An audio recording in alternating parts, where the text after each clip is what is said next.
Sir, thank you very much for this wonderful and mesmerizing gesture.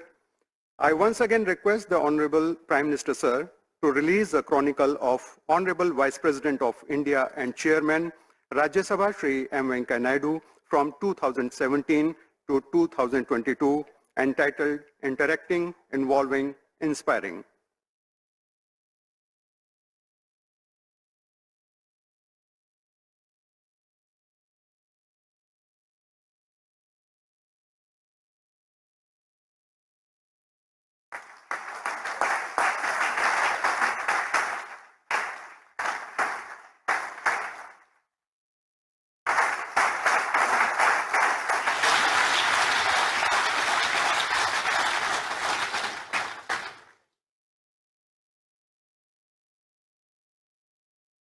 माननीय प्रधानमंत्री जी का बहुत बहुत धन्यवाद। मैं आपसे एक बार पुनः अनुरोध करता हूं कि आज के इन ऐतिहासिक पलों को जीवंत और यादगार बनाने के लिए आप कृपया अपने उद्गार व्यक्त करें। माननीय प्रधानमंत्री श्री नरेंद्र मोदी।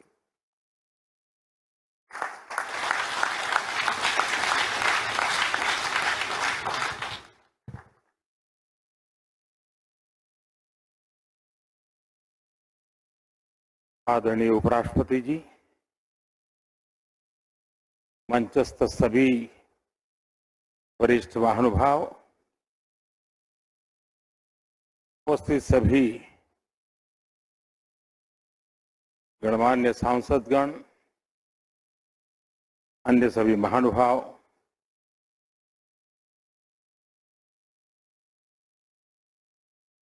जितना मैं वेंकैया जी को जानता हूं, मुझे नहीं लगता है कि विदाई संभव है।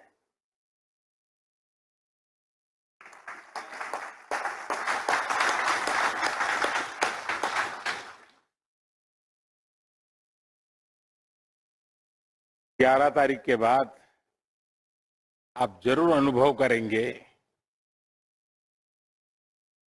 कि किसी न किसी काम से आप पर फोन आएगा, आपके विषय में कुछ जानकारी मिली होगी, सुख दुख की बात होगी तो तुरंत पूछेंगे।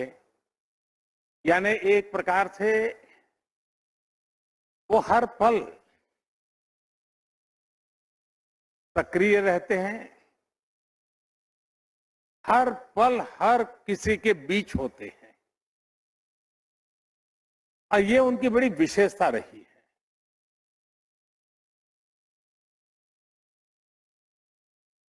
उनके जीवन की भी क्षमता को अगर हम देखें,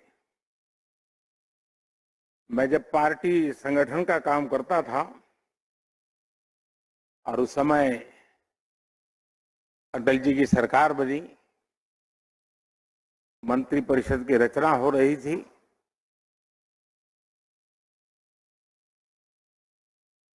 तो मैं संगठन का काम करता था, तो मेरा और वेंकैया जी के बीच संवाद जरा अधिक रहता था।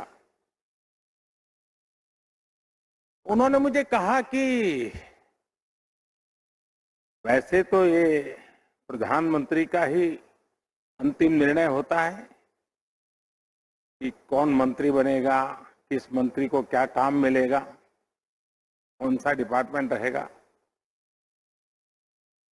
और ये भी तय था कि साउथ में से वेंकैया जी जैसे वरिष्ठ नेता का मंत्री होना तय था। लेकिन वो चाहते थे कि बहुत बड़ा तामझाम वाला, जरा ग्लैमरस ऐसा कोई डिपार्टमेंट मुझे बचाइए। और बोले अगर प्रधानमंत्री जी को बुरा न लगे तो मेरी इच्छा है कि मेरे मन का काम अगर है वो है ग्रामीण विकास। अगर मुझे ग्रामीण विकास का काम मिले तो मैं करना चाहता हूं। यानी ये पैशन, ये अपने आप में बहुत बड़ी बात है। अटल जी को वेंकैया जी की और भी जरूरतें थी, लेकिन चूंकि उनका मन ये था तो अटल जी ने उस प्रकार से निर्णय भी किया और उस काम को बखूबी वेंकैया जी ने निभाया। अब और एक विशेषता देखिए, वेंकैया जी शायद एक ऐसे व्यक्ति हैं कि जिन्होंने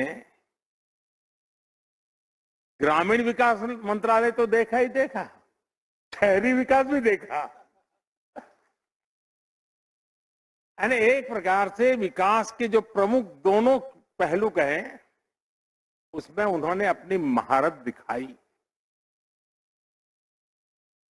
वे पहले ऐसे उपराष्ट्रपति थे, राज्यसभा के पहले सभापति थे, जो राज्यसभा के मेंबर रहे थे। बाकी ये सौभाग्य बहुत कम लोगों को मिला था, शायद अकेले वेंकैया जी को मिला।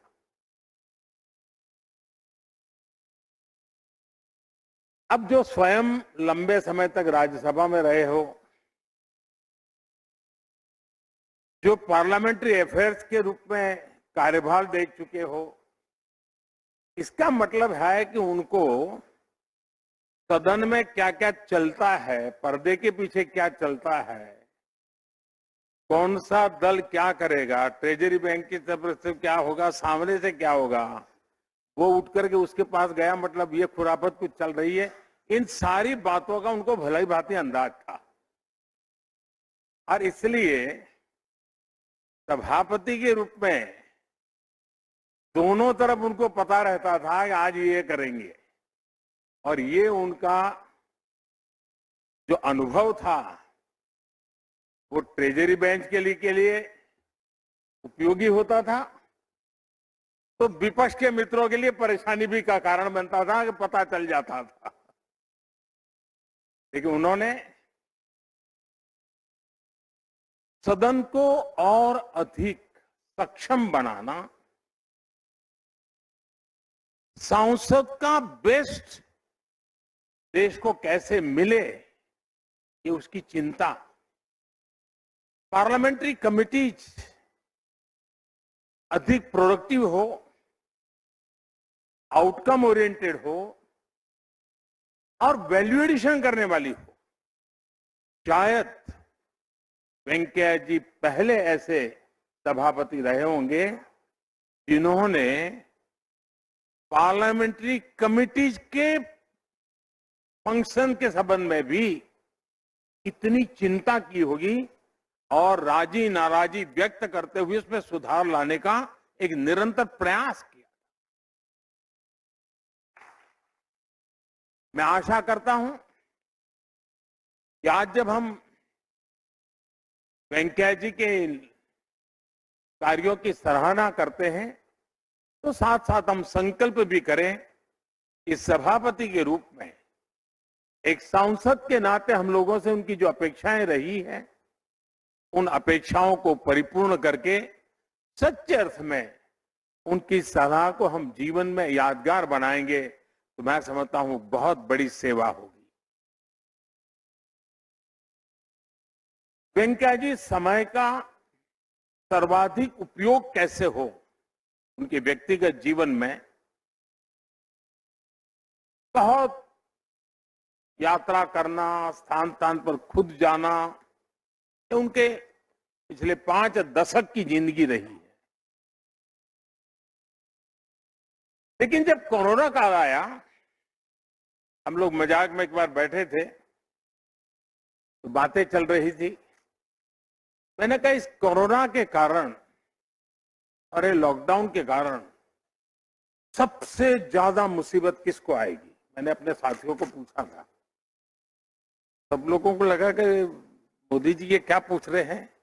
मैंने कहा कल्पना कीजिए सबसे ज्यादा तकलीफ किसको आएगी, तो कोई जवाब मिला नहीं। मैंने कहा कि इस परिस्थिति की सबसे ज्यादा मुसीबत अगर किसी को आएगी तो वेंकैया नायडू को आएगी, क्योंकि वो इतने दौड़ धूप करने वाले व्यक्ति, उनके लिए एक जगह पे बैठना ये बहुत बड़ा पनिशमेंट का कालखंड था उनके लिए। लेकिन वे इनोवेटिव भी हैं और उसके कारण उन्होंने इस कोरोना कालखंड का एक बड़ा रचनात्मक उपयोग किया। उन्होंने, मैं एक शब्द प्रयोग करना चाहूंगा, वो से वो विद्वान लोगों की नजर में ठीक होगा कि नहीं मैं नहीं जानता हूं, लेकिन वो टेली यात्रा करते थे। और टेली यात्रा उन्होंने क्या किया, सुबह टेलीफोन डायरी लेके बैठते थे, और पिछले 50 साल में देश भर में भ्रमण करते करते सार्वजनिक जीवन में, राजनीतिक जीवन में जिन जिन लोगों से उनका संबंध आया है, उसमें जो वरिष्ठ लोग थे, डेली 30, 40, 50 लोगों को फोन करना, उनके हाल पूछना, कोरोना के कारण कोई तकलीफ तो नहीं है इसकी जानकारी प्राप्त करना और हो सके तो मदद करना। उन्होंने समय का इतना सदुपयोग किया था, लेकिन उन दूर सुदूर इलाकों में छोटे छोटे कार्यकर्ताओं को जब उनका टेलीफोन आता था तो वो तो ऊर्जा से भर जाता था। इतना ही नहीं, शायद ही कोई एमपी ऐसा होगा कि जिन्होंने कोरोना काल में वेंकैया जी की तरफ से फोन उनको ना आया हो, उनका खबर न पूछी हो, वैक्सीनेशन की चिंता न की हो। यानी एक प्रकार से परिवार के एक मुखिया की तरह उन्होंने सबको संभालना, सबकी चिंता करने का भी उनका प्रयास रहा। वेंकैया जी की एक विशेषता है, मैं जो कहता हूं ना कि वो कभी हमसे अलग हो ही नहीं सकते। और उसका मैं उदाहरण बताता हूं। एक बार इलेक्शन कैंपेन के लिए वो बिहार गए हुए थे। अचानक उनका हेलीकॉप्टर को लैंडिंग करना पड़ा, खेत में उतारना पड़ा। अब वो इलाका भी थोड़ा चिंताजनक था, थोड़े सिक्योरिटी के भी इश्यू खड़े हो जाए इस प्रकार का था। लेकिन नजदीक के किसान ने आकर के उनकी मदद की, वो मोटरसाइकिल पर उनको नजदीक के पुलिस थाने तक ले गया। अब भारत के सार्वजनिक जीवन के हिसाब से देखें तो वेंकैया जी बहुत बड़े व्यक्ति हैं, लेकिन आज भी उस किसान परिवार से उनका जीवंत नाता है। यानी बिहार के दूर सुदूर ग्रामीण जीवन में एक घटना के समय किसी की मदद मिली, वो मोटरसाइकिल वाला किसान आज भी वेंकैया जी के साथ मेरी बात होती है, लगातार होती है। इस प्रकार का गर्व से बात करें, ये वेंकैया जी की विशेषता है।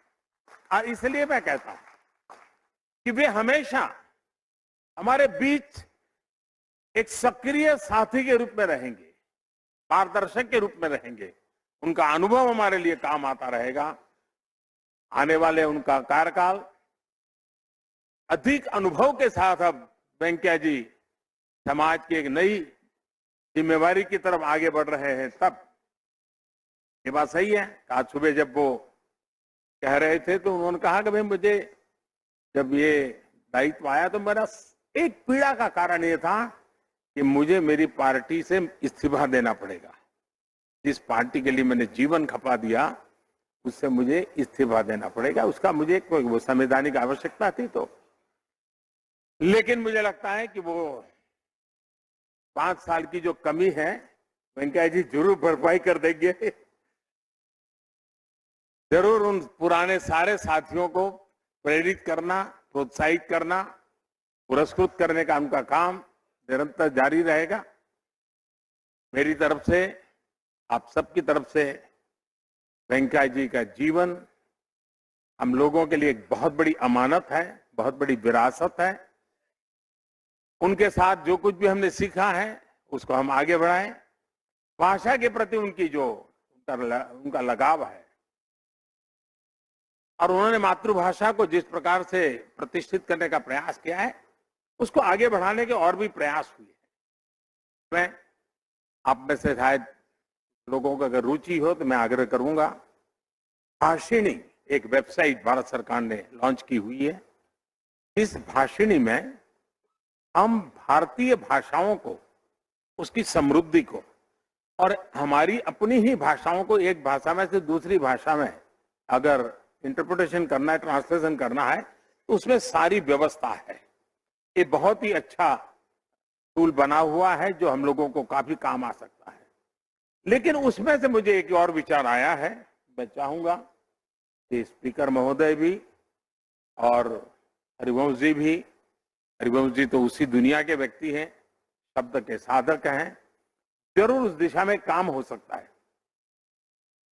दुनिया में डिक्शनरी में नए शब्द जोड़ने की परंपरा रहती है और ऑफिशियली अनाउंस भी होता है। एक बड़ा उसका महात्मा होता है कि फलाने देश की फलानी भाषा का फलाना वर्ड अब अंग्रेजी की उस डिक्शनरी में अब स्थान प्राप्त कर रहा है, उसका गौरव भी होता है। जैसे हमारा गुरु शब्द है, वो आज अंग्रेजी डिक्शनरी में उसका हिस्सा बन चुका है। वो ऐसे कई शब्द होते हैं। हमारे यहाँ जो मातृभाषा में भाषण हो पार्लियामेंट में, दोनों सदन, उसमें कई लोगों के पास से बहुत बढ़िया शब्द निकलते हैं और भाषा के लोगों के लिए वो शब्द बड़ा सार्थक भी लगता है और बड़ा इंटरेस्टिंग लगता है। क्या हमारे दोनों सदन हर साल इस प्रकार के नए शब्द कौन से आ रहे हैं जो सचमुच में हमारी भाषा वैविध्य को लेकर के आते हैं, नए तरीके से आते हैं, उसका संग्रह करते चले और हर वर्ष एक बार अच्छे शब्दों का संग्रह भी हम प्रकट करने की परंपरा खड़ी करें, ताकि हमारी मातृभाषा का जो वेंकैया जी का एक लगाव रहा है, उनकी इस लीगेसी को हम आगे बढ़ाएंगे। और जब भी हम इस काम को करेंगे, हमें हमेशा वेंकैया जी की बातें याद आएगी और एक जीवंत काम हम खड़ा कर देंगे। मैं फिर एक बार आप सबको बहुत शुभकामनाएं देता हूं। वेंकैया जी को, उनके पूरे परिवार को अनेक अनेक शुभकामनाओं के साथ बहुत बहुत धन्यवाद।